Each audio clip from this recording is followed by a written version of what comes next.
புது புது அர்த்தங்கள் நிகழ்ச்சியை பார்த்துட்டு இருக்கிறவங்க எல்லாருக்கும் என்னுடைய அன்பான வணக்கங்கள்.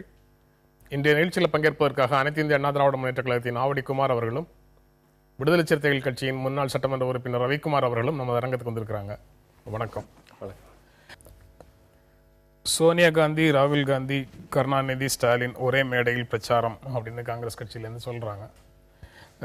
தமிழ்நாட்டில் நடக்கக்கூடிய சட்டமன்ற தேர்தலுக்கு அகில இந்திய தலைமை பிரச்சாரம் செய்யும் ஒரு கலர்ஃபுல் மீட்டிங் அப்படின்னு சொல்லலாம், அல்லது ஒரு பவர்ஃபுல் மீட்டிங்னு சொல்லலாம். அந்த மீட்டிங்கை திராவிட முன்னேற்ற கழகம் ஏற்பாடு செய்யுது. அந்த கூட்டணி திராவிட முன்னேற்ற கழகம் காங்கிரஸ் கூட்டணி ஏற்பாடு செய்யுது. காங்கிரஸ் தலைவர், துணைத் தலைவர் 2 பேரும் பேசுகிறாங்க.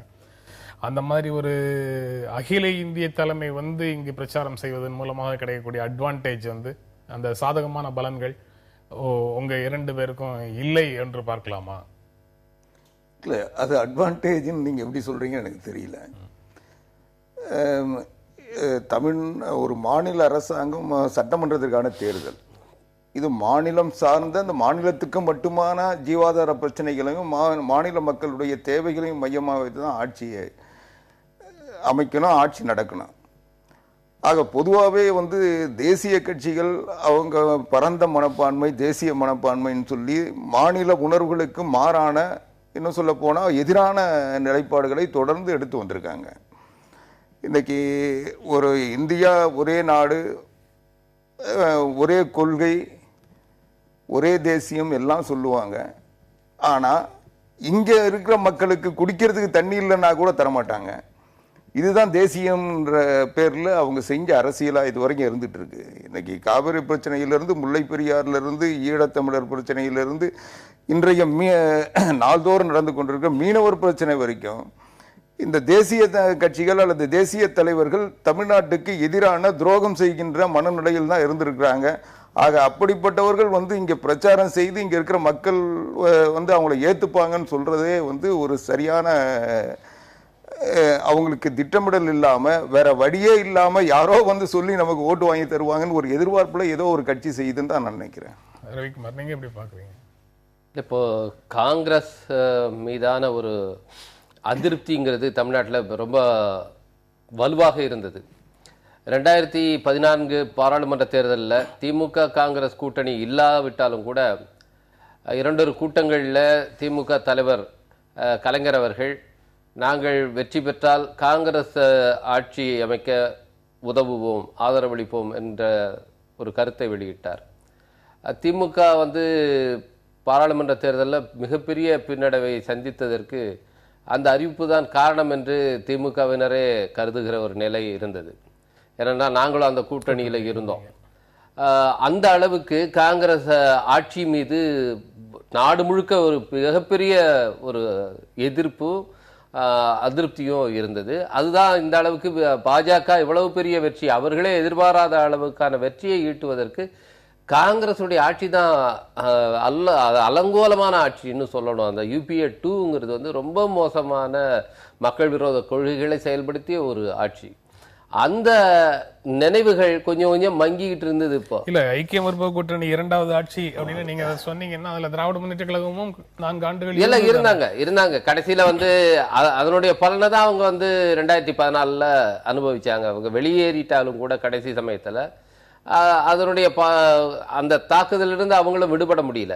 எனவே இந்த கடந்த 1.5 ஆண்டுகளாக பாரதிய ஜனதா கட்சி மேல இருந்த எதிர்பார்ப்பு கொஞ்சம் கொஞ்சமா அந்த அந்த அந்த வெளிச்சம் மங்கி இன்னைக்கு பாரதிய ஜனதா கட்சியும் கடுமையான விமர்சனத்துக்கு ஆளாகிட்டு இருக்க நேரத்துல காங்கிரஸ் தலைவர்கள் இங்க கொண்டு வர்றதுங்கிறது தமிழ்நாட்டில் இருக்கிற காங்கிரஸ் எதிர்ப்பை திரும்பி கிளறி விடுவதாகத்தான் இருக்குமே தவிர உண்மையிலே திமுகவுக்கு அது எந்த விதத்திலையும் அனுகூலமாக இருக்காது. அது அவங்களுக்கே தெரியும் நல்லா.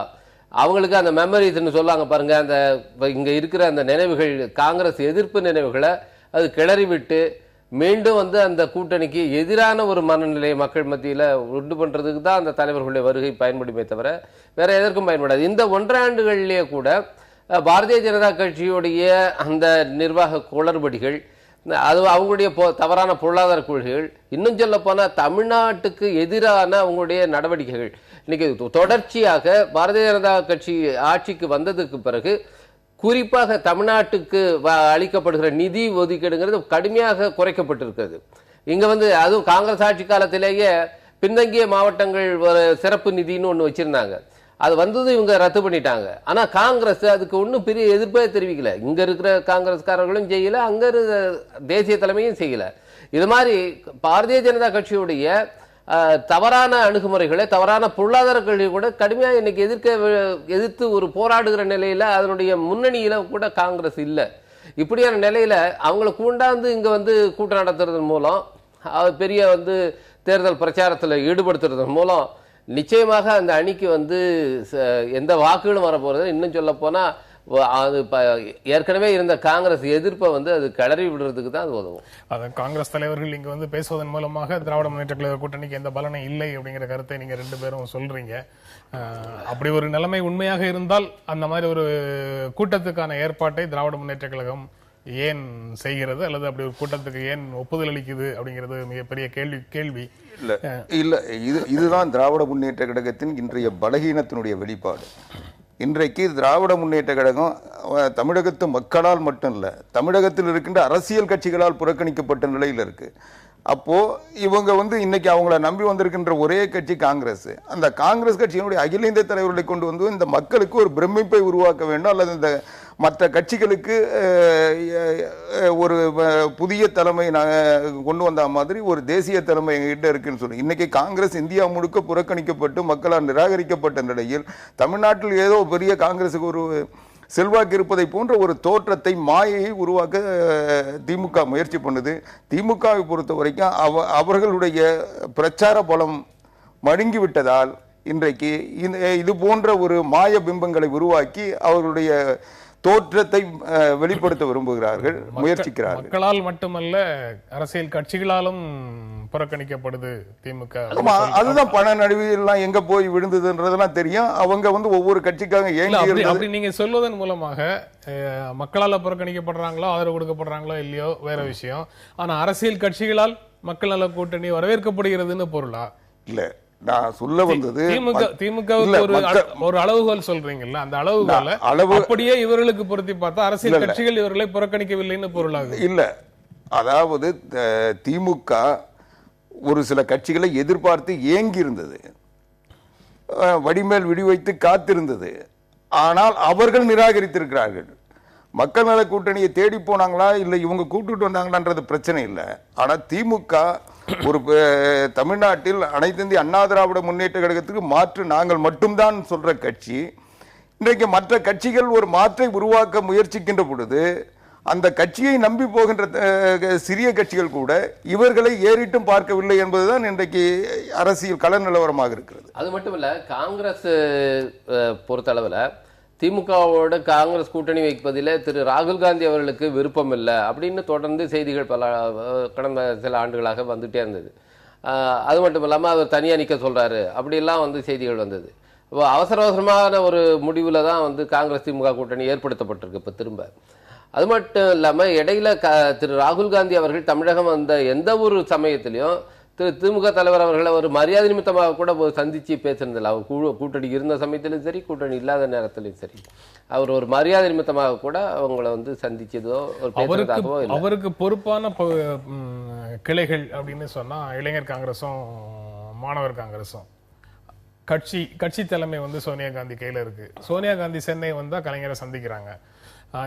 இவருடைய பொறுப்பான பகுதிகளுக்கு வேலை செய்ய வரும்போது இவர் வந்து அந்த வேலையை முடிச்சுட்டு மற்ற எந்த தலைவர்கள் வந்தாலும், நீங்க காங்கிரசுடைய எந்த மூத்த தலைவர்கள் வந்தாலும் திமுக தலைவர் அவர்களை வந்து மரியாதை நிமித்தமாக சந்திப்பதை ஒரு வழக்கமாக வைத்திருக்காங்க. அவங்களும் கட்சி வேலையாக தான் வர்றாங்க. அந்த கூட்டணி இல்லாத நேரத்தில் கூட வந்த தலைவர்கள் கூட அவரை சந்திச்சிருக்கிறாங்க. இது வந்து ஒரு குறியீட்டு அளவிலான ஒரு விஷயம். இது வந்து திமுக தொண்டர்கள் மத்தியில் ஒரு கடுமையான அதிருப்தியை, இவர் வந்து வந்தா வந்து நம்ம தலைவரை பார்க்க மாட்டேங்கிறாருங்கிற ஒரு அதிருப்தி அவங்களுக்கு காங்கிரஸ் மேலேயே இருந்தது, குறிப்பா ராகுல் காந்தி அவர்கள் மேல இருந்தது. அப்ப அதை பேச்சப் பண்றது கூட இந்த கூட்டத்துக்காக அவரை கூட்டு வராங்களா என்னன்னு தெரியல. இன்னொன்னு, இந்த அறிவிப்பு திரு ஈவிகே இளங்கோவன் அவர்கள் தான் சொல்லியிருக்காரு. அவர் பல அறிவிப்பு, ராகுல் காந்தியே இங்க வந்து முதலமைச்சர் வேட்பாளராக நிறுத்தப்படுவார்னு கூட வந்து அண்ணன் ஈவிகே அவர்கள் சொன்னார். அது போல இது ஒரு அறிவிப்பா இன்னும் கூட நமக்கு கேட்க வேண்டியிருக்கு. இது நடைமுறையில ராகுல் காந்தி அவர்கள் வர வரைக்கும் நமக்கு அது உறுதியா சொல்ல முடியாது, உறுதியாக தெரியாது. இப்போ ஆவடிக்குமார் சொல்லும் போது அகில இந்திய தலைமை வந்து வர்றது வந்து பல அரசியல் கட்சிகள்ல மாநில மக்களுடைய உணர்வுகளை அகில இந்திய தலைமை பிரதிபலிக்கவில்லை, அதனால அவங்க வந்து பேசுறது எந்தவித பலனையும் தராது அப்படின்னு சொல்றாரு. நீங்க வந்து உங்க கூட்டணியில சுதாகரோ சீதாராமோ வந்து பேசினாலும் கூட அவர் சொன்ன அந்த கருத்து பொருந்துமா? இல்லை, அப்படி பார்க்க முடியாது. ஏன்னா அவங்களுக்கு இடையில ஒரு நல்ல ஒரு கருத்தொற்றுமை இருக்குது, கொள்கை அளவில் நிலைப்பாடுகள்லையும் மாற்றம் கிடையாது. ஆனால் இவங்க கிட்ட அப்படி கிடையாது. அதனால தான் வந்து காங்கிரஸோட ஒரு பெரும்பகுதி ஆதரவாளரோட வந்து திரு வாசன் அவர்கள் இன்னைக்கு காங்கிரஸ்லேருந்து வெளியேறி ஒரு புதிய கட்சியை வந்து உருவாக்கி அவர் இன்னைக்கு எங்களோடு வந்து கூட்டணி அமைத்திருக்கிறார். அவர் இந்த மாநில நலன்களை வந்து காங்கிரஸ் தலைமை சுத்தமாக கண்டுக்கவே இல்லை, தொடர்ந்து புறக்கணிச்சது. அவர் அமைச்சராக இருந்த காலத்திலிருந்தும் ஈழத்தமிழர் பிரச்சனையாக இருந்தாலும் சரி, மீனவர் பிரச்சனை இருந்தாலும் சரி, கச்சத்தீவு பிரச்சனையாக இருந்தாலும் வலியுறுத்தி கொண்டே இருந்தார். அதே போல காவிரி பிரச்சனையாக இருந்தாலும் வலியுறுத்தி கொண்டே இருந்தார். அதில் வந்து அவங்க சுத்தமாக அதுக்கு காது கொடுக்கலங்கும் போது தான் அவர் வந்து வெளியேறாரு. நீங்க இப்படி சொல்றீங்க, ஆனா உங்க கூட சேர்ந்ததற்கு பிறகுதான் அந்த 3 கட்சிகள் அடுத்தடுத்து நிர்வாகிகளை இழக்குது அப்படின்னு ஒரு ட்ரெண்ட் செட் ஆகுது. இடதுசாரிகளோடும் விடுதலை சிறுத்தைகளோடும் யாரெல்லாம் சேர்றாங்களோ அவர்கள் எல்லாம் மெயின் ஸ்ட்ரீம்ல, நீங்க மெயின் ஸ்ட்ரீம்ல 3 பேரும் இல்லைன்னு நான் சொல்லல. இந்த 3 கட்சிகளோடையும் வந்து வைகோ மக்கள் நல கூட்டணின்னு ஒன்று உருவாக்குவதற்காக அவரும் சேர்ந்து 4வது ஆளாக வந்த உடனேயே அவரிடத்திலிருந்து நிர்வாகிகள் போறாங்க. தேமுதிக வந்ததுக்கு அப்புறம் அவரிடத்துல இருந்து நிர்வாகிகள் போறாங்க. இப்ப தமாக வந்ததுக்கு அப்புறம் அவரிடத்துல இருந்து நிர்வாகிகள் போறாங்க. இதுக்கு முன்னே கொஞ்சம் நீங்க பார்க்கணும். தேமுதிக அதுல இருந்து சட்டமன்ற உறுப்பினர்களே அதிமுகவுக்கு போனாங்க. பாட்டாளி மக்கள் கட்சி எங்களோட ஒன்றும் கூட்டணி சேரல, ஆனா அவங்களுடைய சட்டமன்ற உறுப்பினர் இன்னைக்கு அதிமுகவில் சேர்ந்து அங்கேயே வந்து ஒரு வேட்பாளராக நிறுத்தப்பட்டிருக்கிறார். அது மட்டும் சரத்குமாரோடைய கட்சி இந்திய கம்யூனிஸ்ட் கட்சியில இருந்து கூட போயிருக்காங்க. இப்ப அவங்க எல்லாம் வந்து, எனவே இது வந்து ஒரு கட்சி செய்யறதுன்னு இல்ல, இந்த 2 கட்சிகளுமே இந்த கட்சிகளை, சிறிய கட்சிகளை உடைத்து அவங்கள கூட்டணிக்கு வழிக்கு கொண்டு வருவதற்கு இதை வந்து ஒரு யுக்தியாக பயன்படுத்துகிறார்கள். இது வந்து நடந்துகிட்டே தான் இருக்கு. எனவே இது அதிருப்தியாக வந்து இவங்க இந்த கூட்டணிக்கு வந்ததுனால வந்து அதிருப்தி கிடையாது. அவர்கள் அந்த கூட்டணிக்கு போகணும்னு விருப்பப்பட்டவர்கள் தங்களுடைய எதிர்கால நலன்களை மட்டுமே உத்தேசித்து தாங்கள் சார்ந்திருக்க கட்சியினுடைய நலனை விட தங்களுடைய எதிர்கால நலனை முக்கியமாக நினைக்கிறவர்கள் அப்படி போகிறார்கள். இது வந்து தமிழக அரசியல் வரலாறுல தொடர்ந்து நம்ம பார்த்துட்டு இருக்கோம், இப்ப மட்டும் நடக்கிற விஷயம் இல்லை. எனவே இப்படி மக்கள் நல கூட்டணியோடு நாங்கள் போனதுனால நாங்கள் இந்த முடிவு எடுக்கிறோம்னு அவங்க சொல்றத மக்கள் பார்த்துட்டு தான் இருக்காங்க. அது வந்து இதுக்காக எடுத்த முடிவு இல்லை, இவங்களுடைய நலனுக்காக எடுத்த முடிவு அப்படிங்கிறது அவங்களுக்கு நல்லா புரியுது. இல்லை, அதாவது ஒரு கட்சியிலிருந்து இன்னொரு கட்சிக்கு போகிறதுன்றது அரசியலில் தொடர்ந்து நடைபெற ஒன்று தான், அதில் ஒன்றும் ஆச்சரியம் இல்லை. ஆனால் ஒரு கட்சி தன்னோடு கூட்டணியை சேர வேண்டும் என்று எதிர்பார்க்கின்ற ஒரு கட்சி, அந்த கட்சியின் தலைமை அதற்கு மாறான வேறொரு நிலைப்பாட்டை எடுக்கின்ற பொழுது அந்த கட்சியை உடைத்து காட்டுவேன் என்று சவால் விடுவதும், அதை செய்து அந்த கட்சியை பலகீனப்படுத்துவதாக கருதி கொண்டிருப்பதும் தான் இன்னைக்கு இந்த தமிழ்நாடு நடந்திருக்கு. பிரச்சனை வந்து சொல்லிட்டு செய்யணுமா சொல்லாம செய்யணுமா, சொல்லிட்டு செய்யணுமான்றது உங்களுக்கு அவங்களுக்கு இடையில வேறுபாடாக இருக்கு. இல்ல சொல்லாமலே ஒரு 8 எம்எல்ஏக்களை தூக்கிட்டீங்க. நாங்க வந்து அந்த கட்சியை உடைக்கணும்னு நினைச்சா தேமுதிகவில் இருந்து வந்த எம்எல்ஏக்களை வைத்து தனி குழுவா அங்கீகரிச்சிருக்க முடியும், அந்த கட்சிக்கு பிரச்சனையை உருவாக்கி இருக்க முடியும். அதை செய்யல. கடைசியில கூட அந்த பதவி சட்டமன்றம் முடிஞ்ச பிறகு அவங்களா விலகி அதிமுகவில் உறுப்பினராக சேர்ந்தாங்களே ஒழிய அவங்களை வந்து ஒரு கட்சியா நாங்க வந்து நிலைநிறுத்த முயற்சிக்கல, செய்யல. அவங்களே அதை விரும்பி இருந்தா கூட நாங்க அதை ஏத்துக்கல. ஏன்னா எதிர்கட்சி தலைவர் அந்த அந்தஸ்து திமுகவுக்கு போயிடக்கூடாது என்கிற ஒரே காரணத்தினால்தான் இவ்வளவு காலதாமதமா அவங்க 2 வருஷமா வந்து அதிமுக கொடி போட்ட வண்டியில வந்தாங்க, கரை போட்ட வேட்டி கட்டிட்டாங்க. இதெல்லாம் இருந்தும் கூட அவங்கள வந்து தேமுதிக உறுப்பினர்களே நம்ம வந்து ஏற்ற அளவுல சொல்லிக்கிட்டு இருந்தாங்க. எனவே இதுக்கு காரணம் எல்லாருக்குமே தெரியும், ஊடகங்கள்ல வெளிப்படையா சொன்னது, அவங்கள வெளியில எடுத்துட்டாவே திமுகவுக்கு எதிர்கட்சி அந்தஸ்து வந்துடும், அதுக்காக தான் வச்சிருந்தாங்க. சகோதரர் ரவிக்குமார் சட்டமன்ற உறுப்பினர் இருந்தவரை அவர் சட்டமன்றத்தினுடைய நடைமுறைகள் தெரியும்.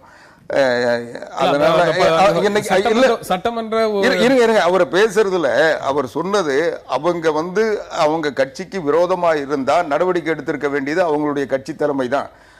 தேமுதிக அந்த நடவடிக்கை எடுக்கிறதுக்கு எந்த தடையும் இல்லை, அதை யாரும் வந்து தடுக்கல. ஆனா அவர் எடுக்கல. 2வது, இது போச்சுன்னா திமுக எதிர்கட்சி தலைவர் ஆயிடும்ன்றது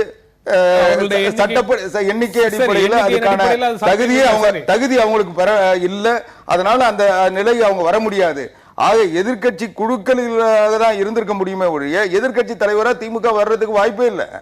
இப்ப எப்படி 44 இடங்களுக்கு காங்கிரஸுக்கு கிடைக்கலையோ அதே மாதிரி திமுக கொடுக்க வேண்டிய அவசியம் இல்லைன்னு சொல்றாரு. ஆனா அப்படி ஒரு கேள்வி வரும், நீங்க வந்து சட்ட ரீதியாக இல்ல அவங்களுக்கு சட்ட ரீதியா eligible ஆ வராது. இல்லையாங்கிறது இருக்கிற வேறு கட்சிகளே விஷயம், பிரதான வேறு விஷயம். கட்சின்ற பெயர் வந்திருக்குமே ஒழிய எதிர்க்கட்சின்ற நிலையை பெற்றிருக்க முடியாது. எதிர்க்கட்சி தலைவர் என்ற அந்தஸ்து அவருக்கு இல்லைன்னா கூட வேற ஒருத்தர் எதிர்க்கட்சி தலைவரை அங்கீகரிக்க முடியாத நிலை தான் சட்டம் சரி, நிலைகிறது. சோனியா காந்தி ராகுல் காந்தி வந்து இந்த மேடையில பேச போறாங்கிற செய்தி இருக்கிற அதே மாதிரி நரேந்திர மோடி ஒவ்வொருவரோடும் அவருடைய தொலைபேசியில பேசுறாரு, பாரதிய ஜனதா கட்சிக்காக பிரச்சாரம் செய்யறாரு அப்படின்னு சொல்லி ஒரு செய்தியும் இன்று இருக்கு. அதுக்கும் நீங்க சொல்ற அனைத்து இதுவும் பொருந்துமா, இல்ல அதுக்கு தனியான செல்வாக்கு இருக்கா? இல்ல நிச்சயமா அது பொருந்தும். அவங்கள பொறுத்த வரைக்கும் நவீன அரசியல் நடத்திட்டு இருக்காங்க. மிஸ்டு கால்ல உறுப்பினர் சேர்ப்பாங்க, போன்ல ஓட்டு கேட்பாங்க. அதனால அது அவங்களுடைய வளர்ச்சி. அதை வந்து விமர்சிக்கிறதுல அவங்களுடைய சூழ்நிலை, அவங்க களத்துல வந்து நிக்க முடியாது, களத்துல வந்து ஆட்கள் குறைவா இருப்பாங்க. அதனால அவங்க போன்லயும் மிஸ்டு கால்லயும் தான் அவங்க பண்ண முடியும். இல்லை இதான் அண்ணன் ஆவடி குமார் அவர்கள் சொன்னது போல இது வந்து இந்த தொழில்நுட்பத்தை பயன்படுத்தி நாங்கள் பேசினா அவர் திரு நரேந்திர மோடி அவர்கள் நேரடியாக மக்கள்கிட்ட ஒன்றும் பேச போகிறதில்ல, அவரோட ரெக்கார்டட் வாய்ஸை போட்டுட்டு அதை ஃபோனில் போட்டு காட்டுவாங்க. இதுதான் இது வந்து மக்கள் யாரும் அந்த மாதிரி ஃபோன் கால் வந்தால் உடனே கட் பண்ணிடுறது தான் எல்லாரும் செய்கிற வேலை. ஏற்கனவே இங்கே இருக்கிற கட்சிகளே கூட அந்த மாதிரியான முயற்சியை மேற்கொண்டு அது ஒன்றும் வெற்றிகரமாக அதுக்கு அந்த பிரச்சாரம் நடைபெறவில்லை. அது ஒரு பெரிய அளவில் எந்த தாக்கத்தையும் ஏற்படுத்தாது. இது மாதிரியான முயற்சிகளை வந்து அவங்க பாராளுமன்ற தேர்தலின் சமயத்தில் கூட மேற்கொண்டார்கள். அதற்காக ஒன்றும் பெரிய ஒரு தாக்கம் அது இங்கே நாடு முழுக்க பெரிய தாக்கத்தை ஏற்படுத்துகிறப்ப கூட தமிழ்நாட்டில் அவங்களால தாக்கத்தை ஏற்படுத்த முடியல. இன்னைக்கு வந்து அவங்க தொகுதி பங்கீடை பார்த்தீங்கன்னாவே பாரதிய ஜனதா கட்சி எந்த அளவுக்கு பலவீனமான ஒரு கூட்டணி அமைக்குதுங்கிறது தெரியுது.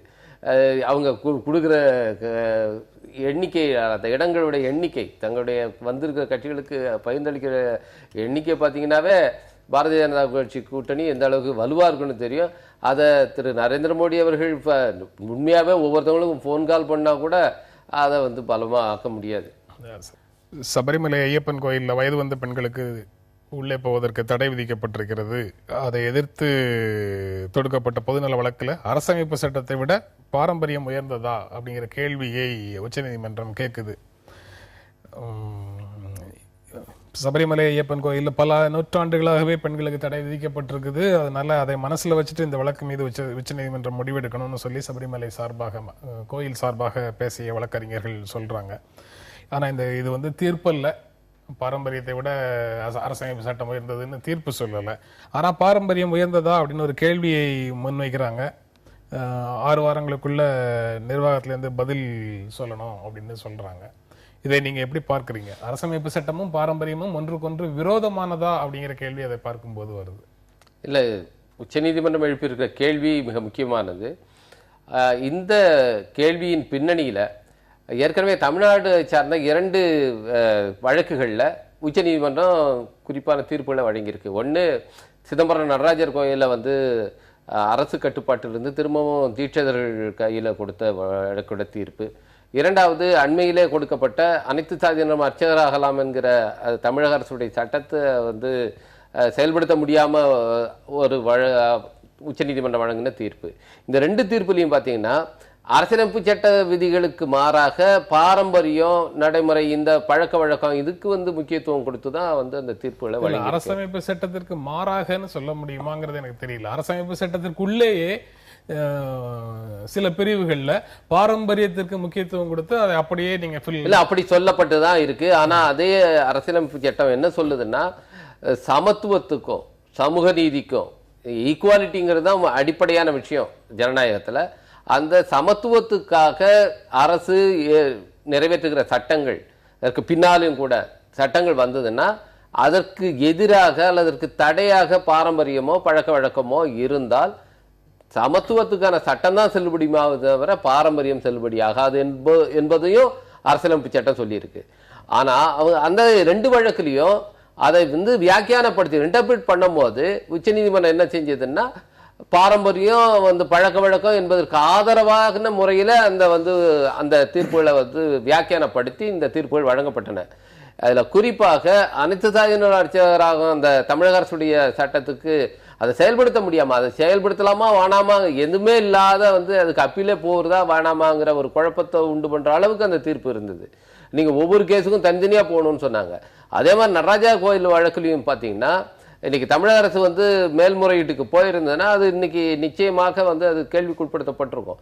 எனவே இன்னைக்கு கேரளாவில் ஐயப்பன் கோயிலில் வந்து என்ன மாதிரியான தீர்ப்பை வந்து உச்சநீதிமன்றம் கொடுக்க போகுதுங்கிறது தமிழகத்துக்கு ரொம்ப ரொம்ப முக்கியமானது. ஏன்னா இந்த 2 தீர்ப்புகளையுமே மறுபரிசீலனை செய்வதற்கு, சீராய்வு செய்வதற்கு அந்த தீர்ப்பு நிச்சயமாக உதவும். அவடிக்குமார், பொதுவாக இந்த கருத்திலே உச்சநீதிமன்றம் சொன்ன கருத்திலேயே கோயில் நிர்வாகத்துக்கு என்ன அதிகாரம் இருக்குன்னு கேட்குறாங்க. இது வந்து கோயில் வந்து இப்போ புதுசாக தடை விதிச்சிருந்தா, அந்த புதிய தடையாக இருந்தால் அது வந்து அந்த கேள்வி வந்து இன்னைக்கு ஒரு முடிவுக்கு வரக்கூடும். ஆனால் இது பாரம்பரிய, சகோதரர் ரவிக்குமார் சொன்னது போல, இது பாரம்பரியத்தின் அடிப்படையில் மத வழிபாடு செய்வதற்கு ஒவ்வொருவருக்கும் உரிமை இருக்குன்னு சொல்லி உச்சநீதிமன்றம் ஏற்றுக்கொண்டதும், இந்திய அரசியலமைப்பு சட்டம் அதை அனுமதிக்கிறதும் தொடர்ந்து இருந்து வர்ற நிலையில் சில கோயில்களில் பெண்கள் மட்டும்தான் போக முடியும், ஆண்கள் போக முடியாத கோயில் கூட அதே கேரளாவில் இருக்கு. இதையெல்லாம் வச்சு பார்க்க சொல்ல இது வந்து ஒரு சட்டம் சார்ந்து அல்லது உரிமை சார்ந்து முடிவு எடுக்க மட்டும் முடியுமா, அல்லது மத கோட்பாடுகளையும் மையமாக வைத்து பாரம்பரியத்தையும் பின்பற்றி முடிவெடுக்கணுமான்றதை நீதிமன்றம் இனி வரக்கூடிய நாட்களில் அந்த கோயில் நிர்வாகம் தரக்கூடிய பதிலை பொறுத்து அவர்கள் எடுக்கின்ற முடிவுகளை பொறுத்து அமையும். ரவிக்குமார் சொன்ன மாதிரி அந்த தீர்ப்பு வந்து இங்கு நின்று கொண்டிருக்கக்கூடிய வேறு சில வழக்குகளுக்கு அது வந்து ஒரு முன்னுதாரணமாக இருக்கும். இன்னைக்கு அண்மை காலமாக நாட்டின் பல பகுதிகளில் இதுவரைக்கும் மற்றவர்கள், குறிப்பாக தலித் மக்கள் வந்து சென்று வழிபட முடியாத கோயில்கள்லாம் வட இந்தியாவில் இருந்த பல கோயில்கள் இன்றைக்கு திறந்து விடப்பட்டிருக்கு. அது மட்டுமல்ல, அதே மாதிரி பெண்கள் வழிபட தடை இருந்த பல கோயில்களில் வந்து இன்றைக்கு அனுமதி அளிக்கப்பட்டு இருக்கு.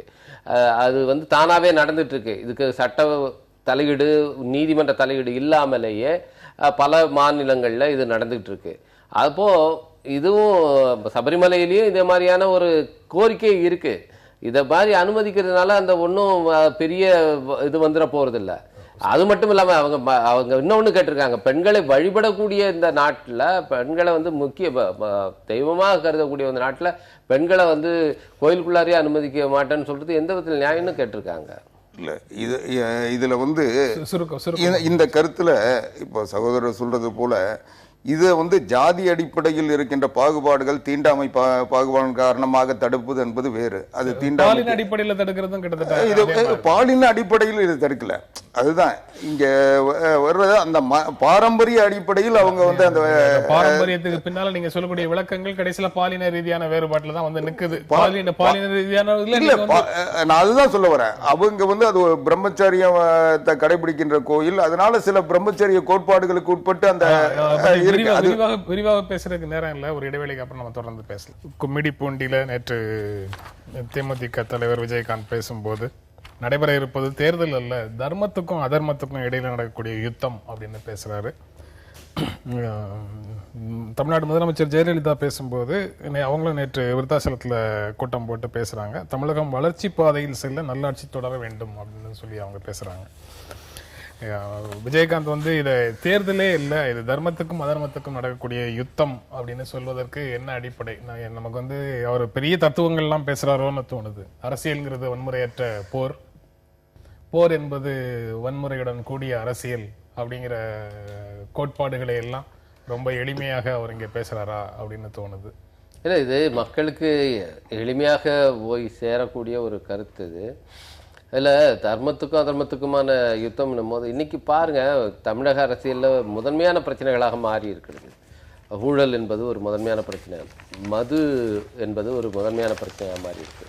இதெல்லாம் வந்து வெறும் நிர்வாகம் இது மாதிரியான விஷயங்களை தாண்டி தார்மீக அளவில் செயல்படுகிற விஷயங்களாக இருக்கு. இன்னைக்கு மது கடைகளை வந்து நடத்துறதுங்கிறது வருமானம் ஈட்டுற ஒரு விஷயம் அப்படிங்கிறது மட்டும் இல்லாமல் இதுக்கு எதிர்கால தலைமுறையவே சீரழிக்கிற ஒரு பெரிய நோயா இன்னைக்கு மாறி இருக்கு. எத்தனை இளம் விதபதிகள் பல்லாயிரக்கணக்கானவர்களை உருவாக்கி இருக்கு.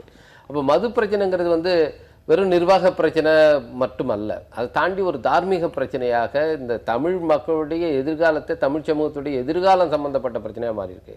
அதே மாதிரி தான் ஊழல் என்பதும் இன்னைக்கு மிகப்பெரிய சீர்கேட்டை கொண்டு வந்திருக்கு.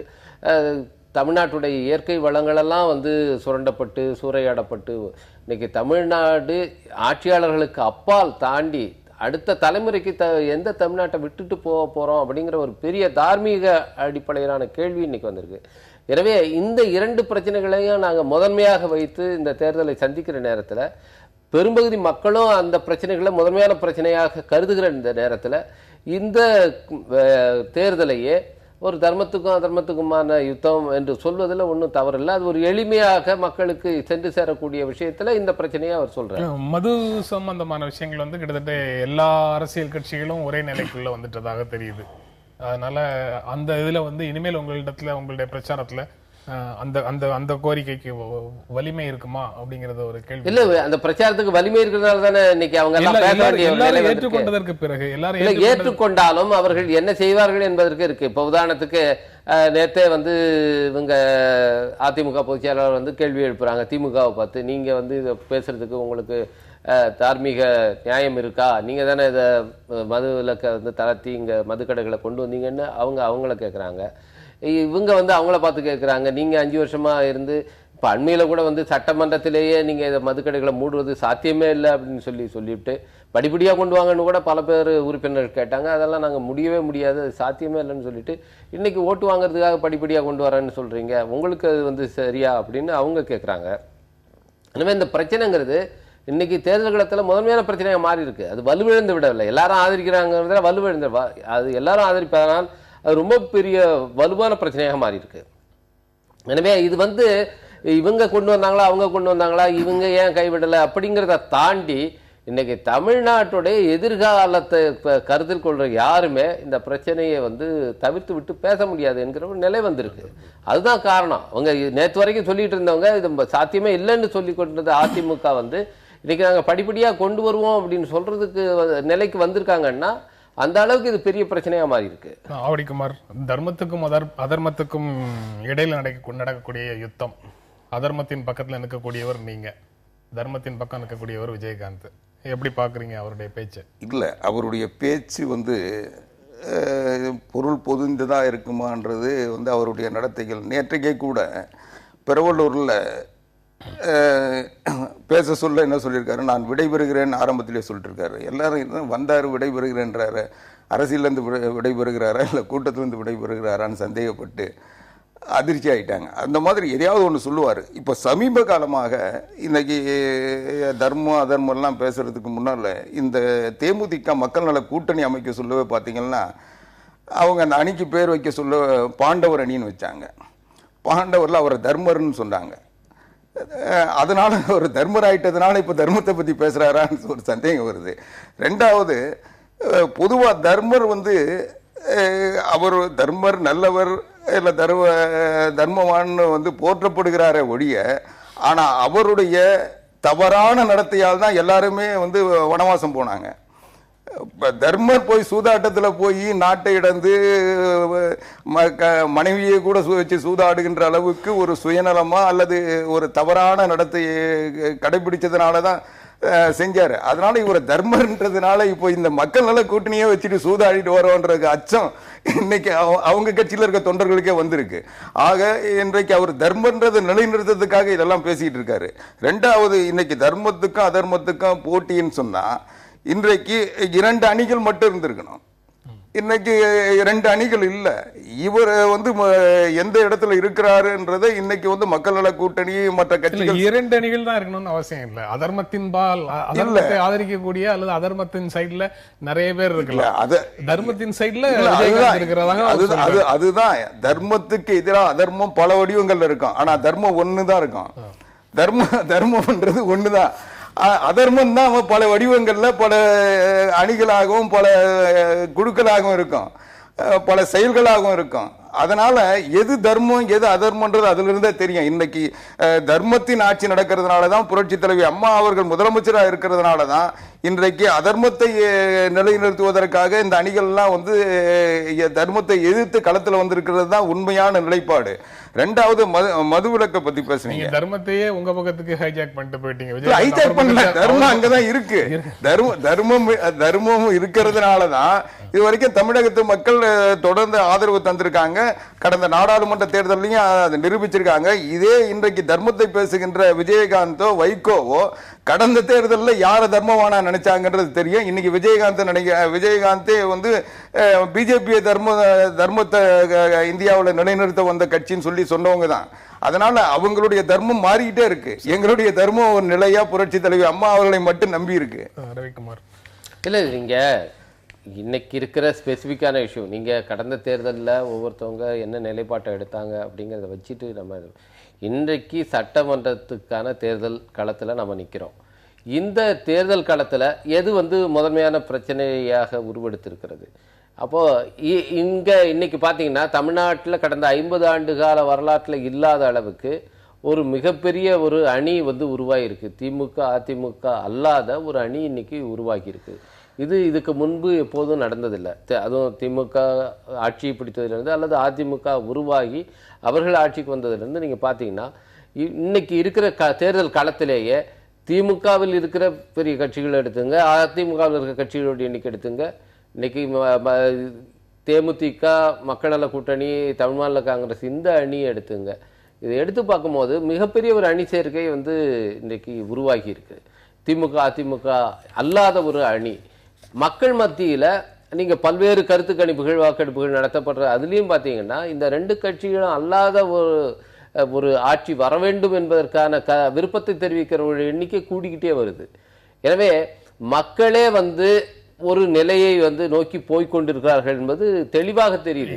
இப்ப இருக்கக்கூடிய நிலைக்கான முதல் கட்டம் வந்து நாடாளுமன்ற தேர்தலின் போதே நடந்துருச்சு தானே. பாரதிய ஜனதா கட்சி, மறுமலர்ச்சி திமுக, தேமுதிக, பாட்டாளி மக்கள் கட்சி போன்ற 4 கட்சிகள் சேர்ந்து இன்னைக்கு நீங்க மக்கள் நல கூட்டணி தேமுதிக தமாக சொல்ற மாதிரி அவங்க வந்து ஒரு கூட்டணியை திமுக அதிமுக ஒரு அணி உருவாக்கப்பட்டது. ஆனால் அது வந்து தமிழக மாநிலத்தை ஆள்வதற்கான அணி சேர்க்கை கிடையாது. அது இந்திய அரசியல்ல அவர்களுக்கு அங்க மாற்றத்தை ஏற்படுத்துவது காங்கிரஸ் தலைமையிலான ஆட்சிக்கு எதிரான ஒரு மாற்றத்தை. அப்படி இருந்தாலும் கூட நீங்க வந்து காங்கிரஸ் இருக்கக்கூடிய அணியோ அல்லது நரேந்திர மோடி இருக்கக்கூடிய அணியோ தமிழ்நாட்டில் வெற்றி பெற்றிருந்தால் அது நாடாளுமன்றத்துக்கான தேர்தல்னு சொல்லலாம். ஆனா அப்பவும் அதிமுக தானே 37 இடங்களை வெற்றி பெற்றார்கள். அதற்கான காரணங்கள், பிரத்யேகமான காரணங்கள் இருக்கு, எல்லாருக்குமே வெளிப்படையாக தெரியும். இந்தியா முழுவதும் இருந்த காங்கிரஸ் எதிர்ப்பு என்பதை வந்து பாரதிய ஜனதா கட்சி மற்ற மாநிலங்களில் வந்து பயன்படுத்தி கொண்டது, அவர்களுக்கு போனது. ஆனால் தமிழ்நாட்டில் மட்டும் காங்கிரஸ் எதிர்ப்பு என்பது அதிமுகவுக்கு போனது. ஏன்னா அவங்க 2 காரணம் முக்கியமாக சொல்லணும். ஒன்று, இங்கே பாரதிய ஜனதா கட்சியை யாரும் எந்த விதத்தில் வந்தாலும் ஏற்றுக்கொள்ள தயாராக இல்லை தமிழ் மக்கள்ங்கிறது. 2வது, இவங்களே வந்து தன்னை ஒரு பிரதமர் வேட்பாளராக ஊடகங்கள் வந்து சித்தரிக்கும் போது அதற்கான ஒரு வாய்ப்பு இருக்குமோ என்கிற ஒரு எண்ணமும் மக்கள் மத்தியில் இருக்கு. ஏன்னா தமிழகங்கிறது தொடர்ந்து இந்தியாவில் புறக்கணிக்கப்பட்டுகிட்டே இருக்கு. இங்கேருந்து ஒருத்தவங்க வந்து பிரதமராக போகணும் அப்படிங்கிற ஒரு விருப்பம் கட்சிகளை தாண்டி மக்கள்கிட்ட இருக்கு. ஏன்னா அதுவும் வந்து அவங்களுக்கு சாதகமாக இருந்தது. இதுக்கு தான் வந்து ஒரு முக்கியமான காரணம் என்பது எல்லாருமே அந்த தேர்தல் முடிவுக்கு பிறகு சொன்னார்கள். எனவே அது ஒரு புறம் இருந்தாலும் இன்னைக்கு தேர்தல் களத்தில் இந்த தேர்தலை தர்மத்துக்கும் அதர்மத்துக்கும் இடையிலான ஒரு யுத்தமாக சித்தரிக்க முடியுமா முடியாதாங்கிறதா நமக்கு அவருடைய பேச்சிலிருந்து நிச்சயமாக முடியும் என்பதுதான். ஏன்னா நீங்க ஒரு சாதாரண மக்கள்கிட்ட போய் கேட்டா கூட இந்த பிரச்சனையை வந்து, அதனாலதான் நான் சொல்றேன், இது வந்து ஒரு நிர்வாக பிரச்சனைக்கு அப்பால், ஆட்சி முறைக்கு பிரச்சனைக்கு அப்பால் வந்து இது தார்மீகம் தொடர்பான பிரச்சனை. இது தமிழ் மக்களுடைய எதிர்காலம் தொடர்பான, எதிர்கால சந்ததியினர் பற்றிய பிரச்சனையாக மாறி இருக்கு. ஊழலும் வந்து மதுவும். அதனாலதான் இன்னைக்கு வந்து இதை தர்மத்துக்கும் அதர்மத்துக்குமான இடையிலான யுத்தமாக பார்க்க வேண்டியிருக்கு. ஏன்னா இதுக்கு யார் பொறுப்பாளர்கள்? இன்னைக்கு கடந்த 50 ஆண்டுகளாக மாறி மாறி இந்த மாநிலத்தை ஆட்சி செய்தவர்கள் தான் பொறுப்பாளர்கள். இன்னைக்கு இந்த இயற்கை வளங்கள் சூறையாடப்பட்டிருந்தாலும் சரி, இன்னைக்கு மதுவால இன்னைக்கு சிறு பிள்ளைகள் கூட வந்து மதுவால் சீரழிகிற ஒரு நிலைமை வந்து பார்த்திருக்கோம். பீகார்ல வந்து செய்ய முடிய அந்த அளவுக்கு ஒரு பொலிட்டிக்கல் வில் உள்ளவங்க ஏன் இங்க வந்து செய்ய முடியல? அதாவது இன்றைக்கு சகோதரர் ரவிக்குமார் அவர்கள் சொல்ற அத்தனை பிரச்சனையும் விஷயம், இந்த தேர்தலுக்கான பிரத்யோக பிரச்சனை இல்லை. எல்லா தேர்தல்களும் இருந்துகிட்டு வர பிரச்சனை தான். கடந்த தேர்தலையும் ஊழலை சொல்லியிருக்காங்க, கடந்த தேர்தலையும் மதுவிலக்கை பற்றி பேசியிருக்காங்க. ஆக எல்லா தேர்தலையும் இன்னும் சொல்ல போனா மற்ற தேர்தல்களை விட இது வந்து முக்கியத்துவம் பெற்று முதன்மையான இடத்துக்கு வந்திருக்கு அப்படிங்கறது. ஊழல் இதை விட கடுமையான வந்து ஊழலை பற்றி கடந்த தேர்தல்களில் பேசப்பட்டிருக்கிறது. இது தமிழகத்தில் மட்டும் இல்ல, இந்தியா முழுக்க பேசப்பட்டிருக்கு. எல்லா தேர்தல்கள்லையும் வந்து ஒரு ஊராட்சி தேர்தலில் கூட இந்த இதெல்லாம் வந்து மையமா வச்சு பிரச்சாரம் நடந்திருக்கு. அதனால இது வந்து புதுமையானது இல்லை. ஒரு எதிர்க்கட்சிகள் பலகீனப்படுகின்ற நேரங்களில் எல்லாம் தங்களுக்கு நியாயமான வாதங்களை எடுத்து முன்வைக்காத நேரத்தில் அவங்க வந்து வசதியாக வைக்கின்ற குற்றச்சாட்டு ஊழல் இருக்கு, இந்த நிர்வாக சீர்கேடு இருக்கு, இவங்க வந்து அதை செய்யல இதை செய்யலன்னு சொல்றது பொதுவான குற்றச்சாட்டு. அது வந்து இது இந்த தேர்தலில் மட்டும் பிரத்யேகமானது இல்லை. ரெண்டாவது, நீங்க சொன்ன மதுவிலக்கு என்பது, மதுவிலக்கை பொறுத்த வரைக்கும் சகோதரர் சொன்னது போல பீகார்ல இன்னைக்கு முழுமையான மதுவிலக்கு இல்லை. இன்னைக்கு நகரங்கள்ல வந்து வெளிநாட்டு மது வகைகள் விற்பனைக்கு அனுமதிக்கப்படுகிறது. கிராம பகுதிகளில் இருக்கின்ற சாராய கடை போன்ற கடைகள் அகற்றப்பட்டிருக்கின்றன. அந்த நிலை தமிழ்நாட்டில் இப்போவே இருக்கு. இப்போவே தமிழ்நாட்டில் சாராய கடை, கள்ளுக்கடை இல்லை. வெளிநாட்டு மது வகைகள் மட்டும்தான், பிராந்தி கடை மட்டும்தான் இருக்கு. அதனால நம்ம ஏற்கனவே நடைமுறையில் இருந்த அந்த மது கொள்கையை இன்னைக்கு பீகார் நம்மளை நோக்கி வந்திருக்கே தவிர நம்ம வந்து பீகாரை நோக்கி போக தேவையில்லை. அதனாலதான் அடுத்த கட்டத்தை நகர்வுக்காக படிப்படியாக மதுவிலக்கை அமல்படுத்துவதற்கு அனைத்து இந்திய அண்ணா திராவிட முன்னேற்ற கழகம் புரட்சித் தலைவி அம்மா அவர்கள் தேர்தல் அறிக்கை சொல்ல போறாங்க.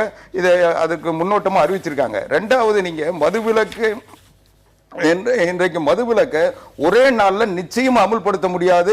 அது உளவியல் ரீதியா இன்னைக்கு வந்து அது சாத்தியமில்லாத ஒண்ணு. அதை தான் நாங்க சொன்னோம். இன்னைக்கு வந்து அது படிப்படியா அமல்படுத்துகின்ற முயற்சியில் அரசாங்கம் ஈடுபடும் சொல்றோம். ஆக நாங்க வந்து எது சாத்தியமோ அதுதான் சொல்றோம். ஏற்கனவே மலிவு விலை மது தமிழ்நாட்டில் விற்பனை ஆகிட்டு இருந்தது, பாக்கெட் சாராயம் வித்தது. அது அனைத்து அண்ணா திராவிட முன்னேற்ற கழகம் புரட்சி தலைவர் அம்மா முதலமைச்சரான பிறகு தடுத்தாங்க. அதுவே முதற்படி தான்.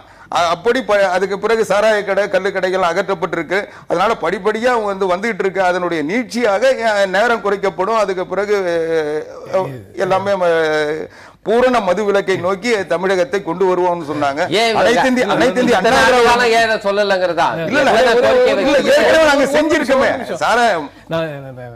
நிகழ்ச்சியினுடைய நேரத்தை மாற்ற முடியாது, இறுதி பகுதியில் இருக்கிறோம். ரொம்ப சுருக்கமாக நீங்க உச்ச நீதிமன்றம் நெடுஞ்சாலைக்கு ஓரமா இருக்கிற மதுக்கடைகளை அகற்றுங்க, பள்ளிகளுக்கு பக்கத்தில் இருக்கிற மதுக்கடைகளை அகற்றுங்க, கோயில்களுக்கு பக்கத்தில் இருக்கிற மதுக்கடைகளை அகற்றுங்க. உச்ச நீதிமன்றம் சொன்ன தீர்ப்பை கூட முழுமையா செயல்படுத்தப்படாம இந்த 5 ஆண்டு காலம் ஆட்சி செய்தவர்கள் இன்னைக்கு திடீர்னு முதல்ல வாக்கு சேகரிக்கிற போற முதல் கூட்டத்தில் இதை நாங்க படிப்படியா சொல்லும் போது எந்த விதத்துல இதை ஏற்றுக்கொள்ள முடியும்? முதல்ல இவங்க சொன்னாங்க, உண்மையிலே இவங்களுக்கு அந்த நோக்கம் இருந்திருந்தாருன்னா அதை சொல்லி இருந்தாங்கன்னா அந்த சதி பெருமாள் போன்றவர்கள்லாம் இன்னைக்கு உயிரிழக்க வேண்டிய அவலமே நேர்ந்திருக்காது. எத்தனை ஆயிரம் லட்சக்கணக்கான இளம் விதவைகள் தமிழ்நாட்டில் உருவாகியிருக்காங்க. அவங்க எல்லாம் யார் பதில் சொல்றது? இந்த முடிவை அவங்க எடுத்திருக்கலாம் இல்ல, ஏற்கனவே எடுத்திருக்கலாம். அதாவது சகோதரர் சொல்றதுல நெடுஞ்சாலைத்துறை கடைகள், நெடுஞ்சாலையில் இருக்கிற கடைகள்லாம் டாஸ்மாக் கடைகள் அகற்றணும்னு சொல்லி உச்சநீதிமன்றம் சொல்லி அகற்றலன்னு சொல்றாரு. ஆனா இது அகற்றுது எங்களுடைய சாதனைன்னு ஒரு கட்சி தலைவர் நாங்க சொல்லி தான், நாங்க வழக்கு போட்டு தான் இதை அகற்றிட்டாங்கன்னு சொல்லி அவரே சர்டிபிகேட் கொடுக்குறாரு. அதனால இது எதையோ ஒன்று சொல்லணுன்றதுக்காக இந்த அரசாங்கத்தின் மீது அவதூறு பரப்புகின்ற வகையில் இதையெல்லாம் சொல்றது இன்னைக்கு எதிர்கட்சிகளுடைய வேலையா போச்சு. வரும் நாட்களில் தொடர்ந்து பேசலாம். இந்த நிகழ்ச்சியில் இன்றைக்கு நீங்கள் கலந்து கொண்டு உங்களுடைய கருத்துக்களை பகிர்ந்து கொண்டதற்கு எங்கள் நெஞ்சார்ந்த நன்றி. மீண்டும் சந்திப்போம். நன்றி, வணக்கம்.